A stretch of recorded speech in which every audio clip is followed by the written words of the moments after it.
इस वीडियो में मैं आपको बताऊंगा कि आप किस तरह से, अगर आप बिहार के निवासी हैं और आपको आवास प्रमाण पत्र यानी कि रेजिडेंस सर्टिफिकेट बनवाना है, तो आपको किसी भी ब्लॉक के या तहसील के चक्कर काटने की जरूरत नहीं है।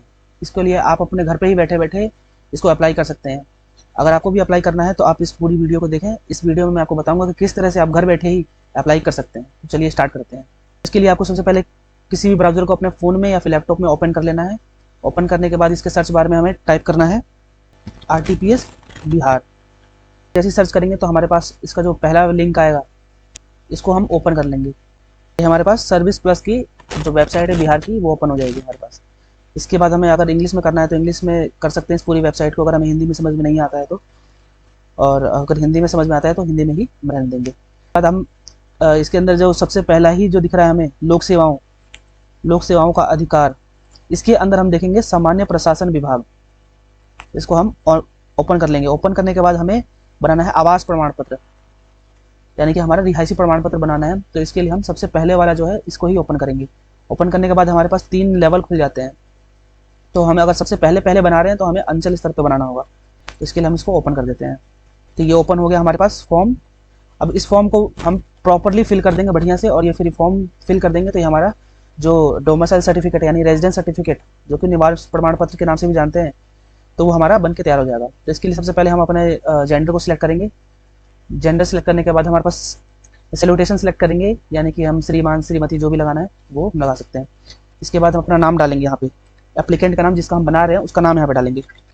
यहाँ पे हम जैसे ही डालेंगे तो इसके जस्ट जो नेक्स्ट वाला कॉलम है इसके अंदर हमारे पास ऑटोमेटिक हिंदी में नाम आ जाएगा। और सिर्फ फादर का नाम डालेंगे। फिर इसके बाद हम मदर का नाम डालेंगे।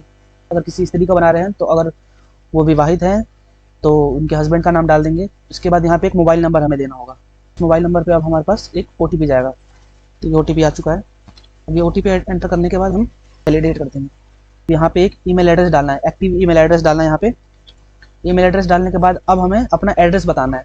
यहाँ पे एड्रेस हमें प्रॉपरली अच्छे से फिल करना होगा। तो यहाँ पे पहले हमें स्टेट सेलेक्ट करना है। तो स्टेट हमारा बिहार होगा क्योंकि हम बिहार का बना रहे हैं। उसके बाद हमें डिस्ट्रिक्ट सेलेक्ट करना होगा। तो डिस्ट्रिक्ट हम अपना सिलेक्ट कर लेंगे। इसके बाद अनुमंडल, हमारा अनुमंडल कहाँ पड़ता है वो सिलेक्ट करेंगे। उसके बाद प्रखंड, हमारा प्रखंड जो है वो हम सिलेक्ट कर लेंगे यहाँ पे। उसके बाद यहाँ पे ग्राम पंचायत, अगर ग्राम पंचायत से आते हैं तो ग्राम पंचायत सिलेक्ट करेंगे। उसके बाद अपने यहाँ पे वार्ड नंबर डाल देंगे, हमारा क्या वार्ड नंबर है।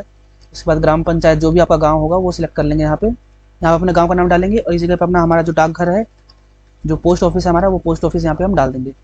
उसके बाद पुलिस स्टेशन, जो भी हमारा पुलिस स्टेशन लगता होगा वो हम सिलेक्ट कर लेंगे। उसके बाद अपना पिन कोड डाल देंगे अपने एरिया का।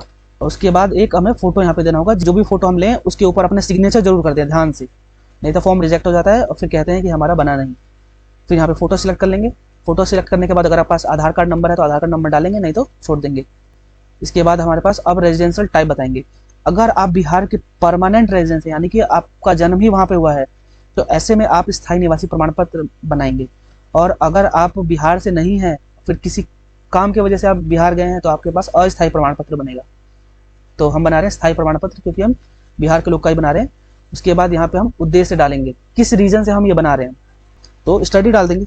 उसके बाद यहाँ पे हम कैप्चा को फिल करेंगे और उसके बाद प्रोसीड पे क्लिक कर देंगे। जैसे ही प्रोसीड पे क्लिक करेंगे तो हमारे पास ये पूरा हमारा फॉर्म खुल के आ जाएगा। इसको हम प्रॉपरली अच्छे से चेक कर लेंगे कि कोई इसमें मिस्टेक तो नहीं है। अगर कुछ है मिस्टेक तो उसको हम अभी भी यहाँ पे एडिट पे क्लिक करके उसको हम एडिट कर सकते हैं। और अगर हमारा फॉर्म बिल्कुल सही है तो यहाँ पे अटैच एंड एक्सेप्ट पे क्लिक करेंगे। सारे लिस्ट आ जाएगा कि क्या क्या डॉक्यूमेंट हम इसमें दे सकते हैं। तो इसमें से आधार कार्ड को मैं सिलेक्ट कर लेता हूँ। कि हमने आधार कार्ड को सिलेक्ट कर लिया है। सिलेक्ट करने के बाद सेव एंड एक्सेप्ट पे क्लिक कर देंगे। मतलब सारी डिटेल बिल्कुल सही है यहाँ पे, तो हम इसको सबमिट कर देंगे। अब सेव करने के बाद हमारे पास एक्नॉलेजमेंट आ जाएगा। इसको हम एक्सपोर्ट कर लेंगे। इसके बाद एक्नॉलेजमेंट आ गया हमारे पास, इसको हम रख लेंगे और ये 10 दिन के अंदर में हमारे ईमेल एड्रेस पर बन के आ जाएगा हमारा जो सर्टिफिकेट है।